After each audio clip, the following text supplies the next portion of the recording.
দপ্তরি আর শিক্ষকদের চরম অবহেলায় স্কুল প্রাঙ্গণে অগ্নিদগ্ধ হয়ে প্রাণ গেছে ৫ বছরের শিশু সামিয়ার।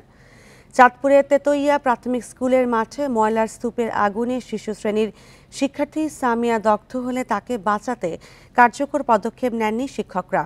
তদন্ত অবহেলায় প্রমাণ মেলায় ৮ শিক্ষককে বরখাস্ত ও দপ্তরির চুক্তি বাতিল করা হয়েছে জানিয়েছেন শিক্ষা অফিসার।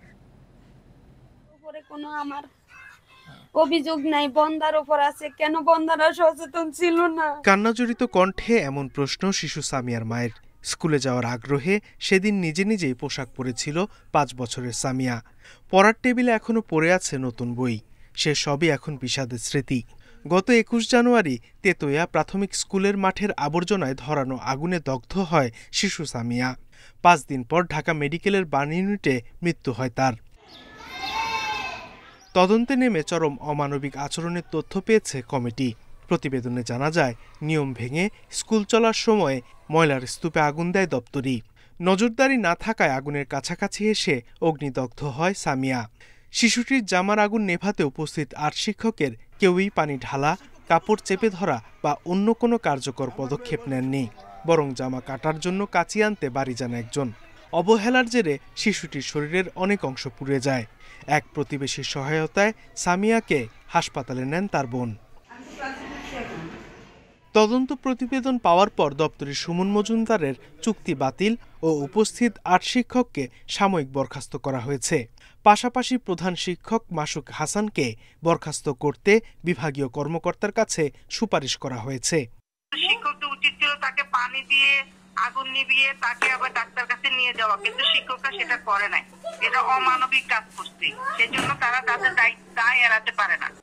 শিশু সামিয়ার করুণ মৃত্যুর জন্য শিক্ষকদের সচেতনতার অভাবই দায়ী বললেন ফায়ার সার্ভিস কর্মকর্তা। শিশুদের শরীরে আগুন লাগলে আমরা যা দেখবো তৎক্ষণাৎ ভিজা মোটা কাপড় দিয়ে তাকে ঢেকে দেবো, মোটা কম্বল দিয়ে অথবা মোটা কাপড় দিয়ে ঢেকে দেবো।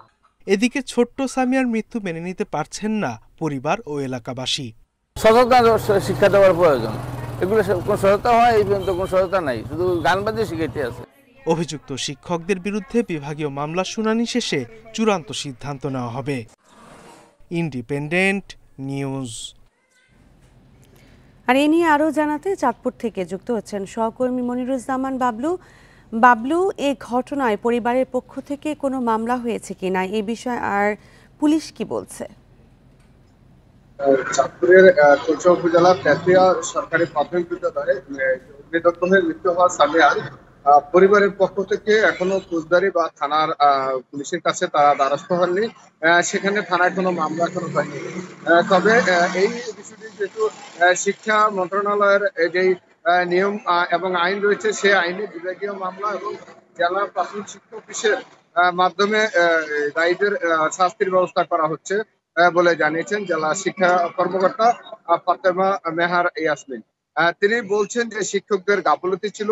যেদিন এই ঘটনা ঘটেছিল সেদিন সামিয়া তার বোনের জন্য অপেক্ষা করতে গিয়ে আগুন পোহাতে যায়। সেই আগুনে সে দগ্ধ হয়ে দ্রুতই শিক্ষকদের কাছে ছুটে আসেন, কিন্তু শিক্ষকরা প্রায় ১০ জন উপস্থিত থেকেও সেই আগুন নিভাতে অবহেলা এবং গাফলতি করেছেন বলে তদন্তে উঠে এসেছে। তদন্তে বলা হচ্ছে দপ্তরি স্কুল চলাকালীন সময়ে সেখানে আগুন এবং পরিষ্কার করতে পারেন না, এবং আগুন লাগানোর পর সে এখানে ছিলেন না। আগুনের যেই তথ্যগুলো পেয়েছেন, তারা উপকরণগুলো পেয়েছেন, কি পোড়া দেওয়া হয়েছে সেটি দেখা গেছে স্কুলে শিক্ষকরা নিয়ে আসা তাদের বাচ্চাদেরকে নিয়ে আসা যে প্যাম্পাস সেগুলো সেখানে পোড়ানো হয়েছিল। অথচ এভাবে এগুলো পোড়ানোর কথা এই স্কুলের আঙ্গিনায় করার কথা ছিল না।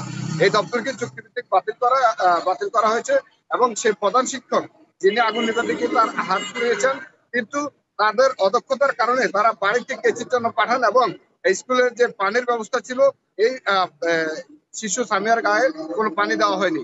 আর এতেই শিক্ষা অফিসে এটি অমানবিক কাজ। শিক্ষকদের ১০ জন শিক্ষক থাকার পরেও কেন আগুন নিভাতে তাদের এই গাফলতি ছিল, সেটি প্রশ্ন।